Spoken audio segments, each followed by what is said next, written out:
All right, welcome everybody to the video. Hope you're all doing well. We got some huge news about the crafting system for No Rest for the Wicked, so I'm super excited to share that with you. Thomas Mahler, the creative director for No Rest for the Wicked, was on a podcast yesterday on Action RPG's YouTube channel. I'll leave a link to it in the description if you want to check it out and watch it yourself. They had talked about a lot of other things besides the crafting system, so I would definitely check it out if you're interested.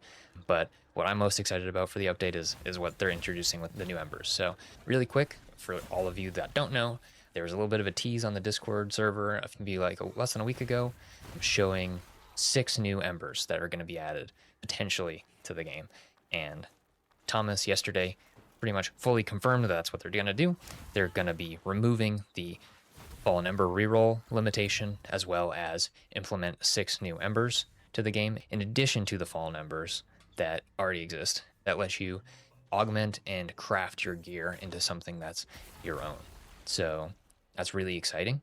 There's an Essence Ember, Awakening Ember, Corrupting Ember, Radiant Ember, Sublime Ember, and Void Ember. So Thomas explained all of these and what they're going to be used for and what they're going to be doing when it comes to the update. So I'm going to go through what he talked about and explain them and kind of give my 2 cents on them.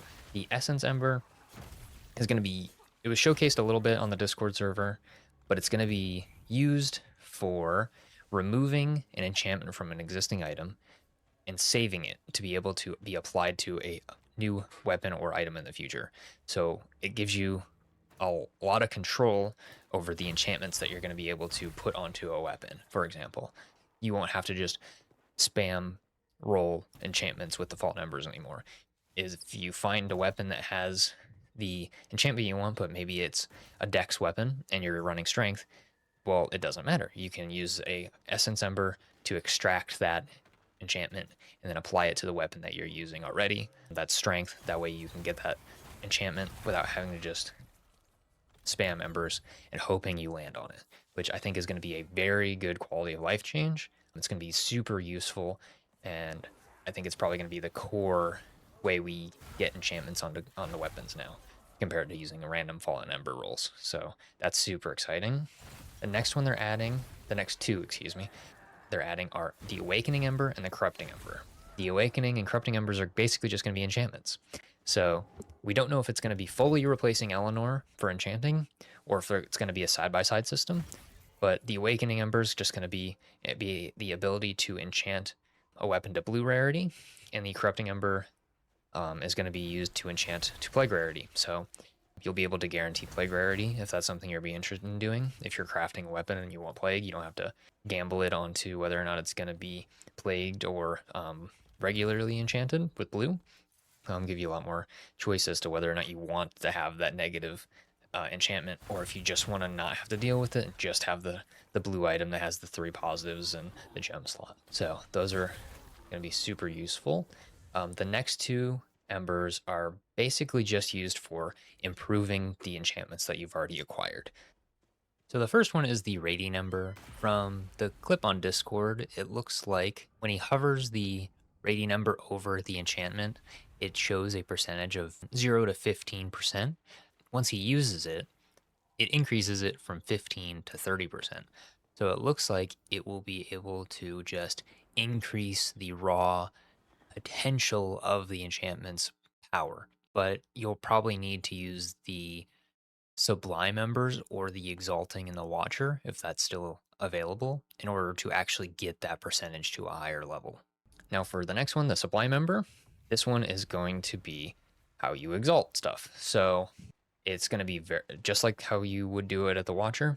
You use the Sublime Ember on an enchantment, and it pushes it past the potential enchantment of its base roll. So you'll be able to just keep pushing those enchantments all the way up to the max. Now, from the way Thomas described it, is that they're going to be very rare but convenient. So it sounds like they might not be replacing the Watcher's ability to exalt, and it'll be a system that's side by side, but we'll just have to wait and see. But if it is a side-by-side system, it'll be nice because it'll be able to split you away from having to do the plague infestation mechanics in the end game in order to exalt your weapons and armor, if that's something you don't want to have to engage with. You can find these embers and exalt your enchantments that way, as opposed to having to do these plagued infestations and gather the plague materials. So that'll be super interesting if that's how that works. And then for the last one is the Void Ember. This one's super simple. It's just a big reset button.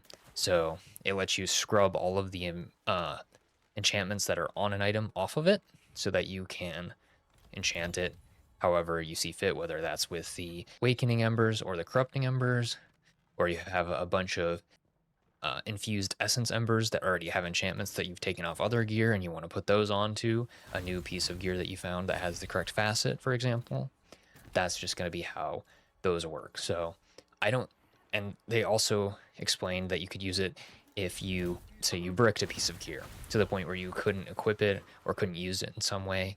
I don't see a way of bricking a piece of gear to the point where it's unfixable that you would need to remove every enchantment, but either way, I'd prefer to have the tool in the game to do so and never need it than to brick a piece of gear and have no way of fixing something. So that's what the Void Ember is going to be used for. And yeah, so those are the 6 new embers. 1 for extracting enchantments, 2 for enchanting gear to begin with, 2 for buffing enchantments, 2 higher potentials, and then 1 for resetting items if that's something we need to do.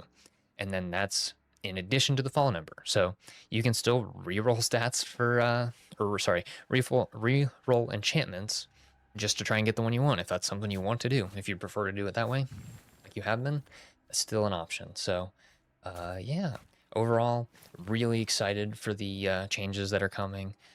It's looking like the new embers that they're adding, in addition to the facets, are going to give a lot of options in terms of crafting.